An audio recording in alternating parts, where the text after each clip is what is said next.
Video થોડો લાંબો થઈ જાય તો સાંભળજો, મૂકીને વયા ના જતા. હવે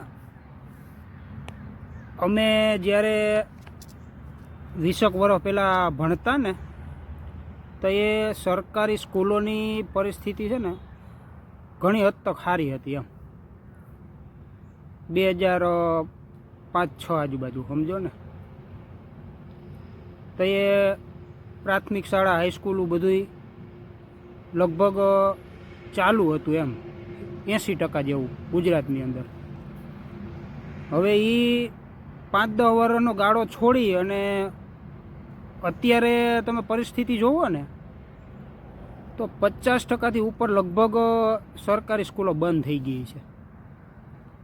અને જે કદાચ ગયણી ગાંઠી હાલતી હોય તો એમાં પૂરતા શિક્ષકો નથી.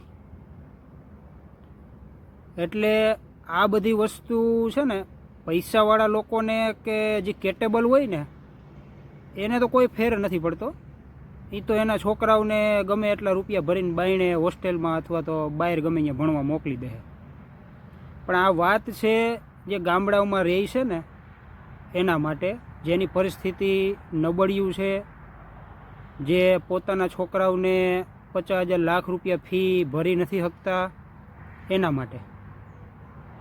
કેમ કે એ લોકો જે ગામડાઓમાં મજૂરીઓ કરતા હોય ને એ લોકોની એટલી કેપેસિટી ના હોય કે પોતાના છોકરાઓને 50,000 વર્ષની ફી ભરીને બાયણે કોઈ સારી સ્કૂલમાં ભણાવે. છોકરો એનો ટેલેન્ટેડ જ હોય, ના હોય એવું ના હોય.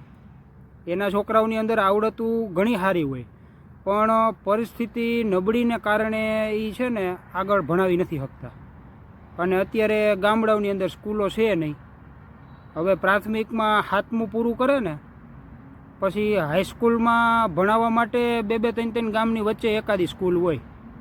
એટલે રોજ અપડાઉન કરવાના. એ અપડાઉનમાં વાહનો એ ટાઈમે આવવા તો જોઈએ ને, એ બી સગવડ ના હોય. કોઈ ટાઈમે બસો આવતી હોય, ના આવતી હોય. એટલે છોકરાઓનો આખો દાડો ટૂંકમાં બગાડ નાખે.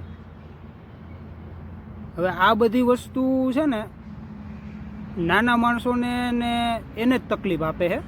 પૈસાવાળાઓને આ કોઈ તકલીફ આપતી નથી.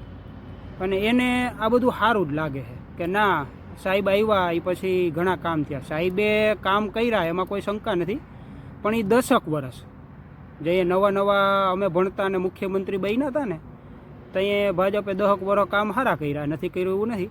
પણ સાહેબ જેદુના કેન્દ્રમાં ગયા છે ને એ પછીથી હાવ દાટ વારી નાખ્યો છે.